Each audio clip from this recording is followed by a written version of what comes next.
In 1944, Williams was drafted into the army and a year later sent to the Far East to fight the Japanese, one of the more unlikely soldiers in the British Army. It wasn't his scene, the army, really.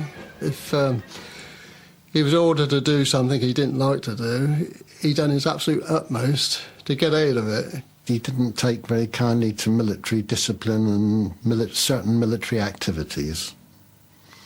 Perhaps he tended to appear a bit effeminate. I'd always had my own room, even when we were evacuated. I had my own room, you know. And suddenly, in this barrack room, I used to take the trousers down, put the pyjama bottoms on, and then do the rest. And they rumbled it in the barrack room and said, "Oh, you're frightened to show us your Willie?" And after that, you know, I became quite uninhibited after that.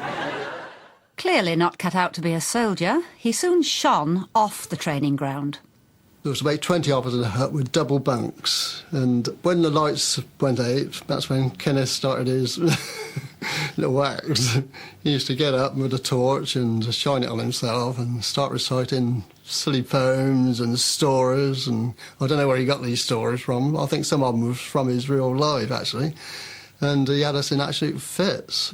If the chance came, he would take somebody else straight away. Oh, good dear! For heaven's sake, man, pull the stomach round to the front! Which a lot of the officers didn't like at the time. Kenneth was a natural performer and a perfect recruit for a new unit that would become a legend. Combined Services Entertainment.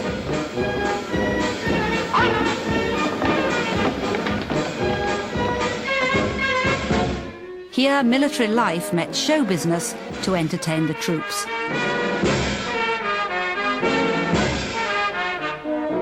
Fellow members of the unit included comedian Stanley Baxter and film director John Schlesinger, then a conjurer.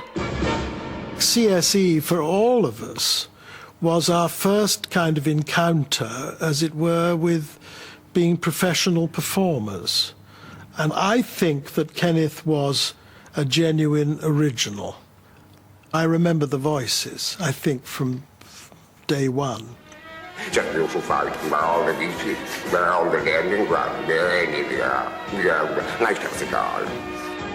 For many, CSE was a liberating experience. It was a place where some performers could openly acknowledge their homosexuality. It was the first time one was able to be open about sexuality at that period. I mean, it was impossible otherwise, but there were so many like-minded people in an entertainment's unit that it was something of a revelation. Kenneth had by now begun to keep a pocket diary. It offers a revealing glimpse of his growing unease with his sexuality.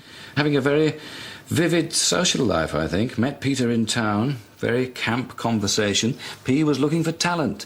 Malaya C, I think that must be Malaya Club, getting quite gay.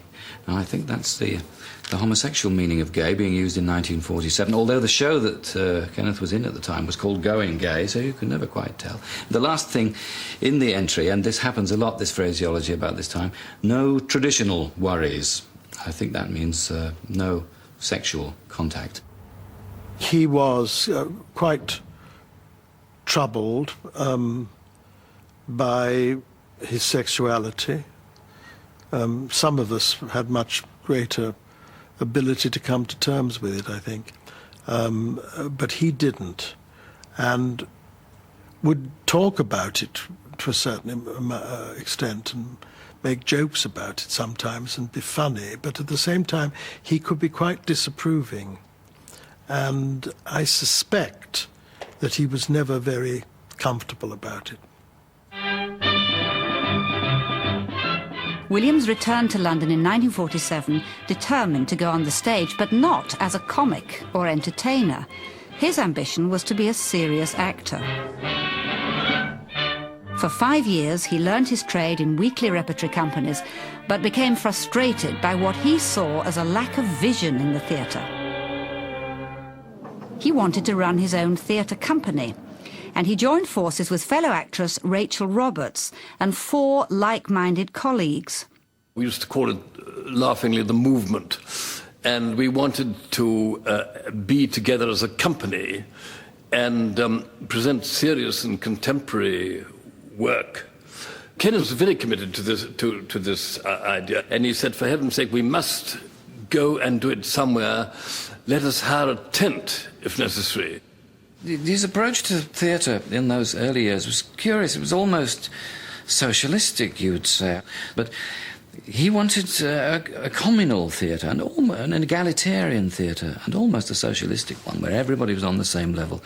They were all chums. There was a bit of J.B. Priestley in this, The Good Companions and so on, too, I think. But attempts to find financial backing failed, and the group disbanded. Bitterly disappointed, Kenneth went back to live with his parents and took refuge in his other major passion, educating himself. He was a very serious thinker. He was very, very well informed because he read a lot. He was always interested in literature, in history, and had this amazing memory. Kenneth claimed that every day of his life he learnt 4 new words from the dictionary and a new poem. But his theatrical and bookish pursuits only widened the rift between him and his father. I don't know whether I'm allowed to tell you what the name he called him, but he said, Puff. He had this strange family around him, this hairdresser father, who you have to go through the shop to get up to the apartment above where his mother and his sister, I remember meeting and having tea with. The father would say, "Who are you?" And I come to see Kenneth. "Kenneth, one of your Ponzi friends here." I thought it was a goat. I didn't know. Mistake! He won roles in television dramas and feature films, although fight scenes were never quite his style. But what he really wanted was success on the stage. His big break finally came in 1954 when he was cast as the Dauphin in a West End production of George Bernard Shaw's St. Joan. He was certainly the best Dauphin I've ever seen in many productions of St. Joan.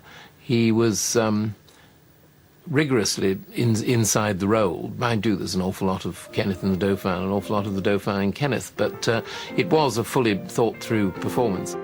St. Joan was a critical triumph for Williams and marked the turning point in his career, but perhaps not in the way he might have imagined. He was spotted by Dennis Main Wilson, a BBC producer, who was on the lookout for talent for a new type of radio show.